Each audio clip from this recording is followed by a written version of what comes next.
తీసుకొని అయితే తన రూమ్ లోకి వచ్చి లైట్ అయితే వేస్తూ ఉంటాడు. ఇంతలో అక్కడ ఉన్న కావ్య అయితే ఒక్కసారిగా షాక్ అయిపోయి బెడ్ వైపు అయితే చూస్తూ ఉండిపోతుంది. ఇంతలో అక్కడ ఉన్న బెడ్ మీద పువ్వులు అన్ని జల్లి ఉండడం చూసి ఏంటిది అని చెప్పేసి అయితే అనుకుంటూ ఒక్కసారిగా షాక్ అయిపోతూ ఉంటుంది. ఇంతలో అక్కడ ఉన్న కావ్య అయితే ఏంటి మీరే అరేంజ్ చేశారా, నేను నమ్మలేకపోతున్నాను అని చెప్పేసి అయితే అంటూ ఉంటుంది.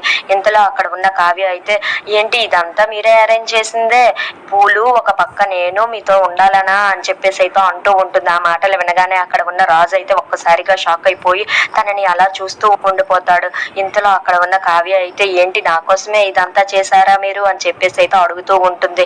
ఇంతలో అక్కడ ఉన్న రాజుని చూసి అయితే అంటే నేను ఒక పక్క పూలను ఒక పక్క వేసుకొని పడుకుందామనా మీకు అని చెప్పేసి అయితే అంటూ ఉంటుంది. ఆ మాటలు వినగానే అక్కడ ఉన్న రాజు అయితే ఏం మాట్లాడాలో తెలియక కావ్యని అయితే అలా చూస్తూ ఉండిపోతాడు. ఇంతలో అక్కడ ఉన్న కావ్య అయితే సరే సరే ఇదంతా అరేంజ్ చేశారులేండి, కానీ ఇప్పుడు పాలు తెమ్మంటారా నన్ను తీసుకొని వెళ్ళి అని చెప్పేసి అయితే అంటూ ఉంటుంది.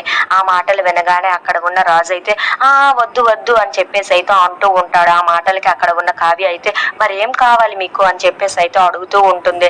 ఆ మాటలకి అక్కడ ఉన్న రాజు అయితే నువ్వే కావాలి కావ్య అని చెప్పేసి అయితే అంటూ ఉంటాడు. ఆ మాటలు వినగానే అక్కడ ఉన్న కావ్య అయితే ఒక్కసారిగా షాక్ అయిపోయి చాలా సంతోషిస్తూ అయితే ఉంటుంది. అవును కావ్య, నాకు నువ్వు కావాలి, నీతో నేను ఉండాలి, మన ఇద్దరం జీవితాంతం కలిసి ఉండాలి, నాకు ఇదే కావాలి అని చెప్పేసి అయితే అంటూ ఉంటాడు. ఆ మాటలు వినగానే అక్కడ ఉన్న కావ్య అయితే చాలా సంతోషిస్తూ ఉంటుంది. If you like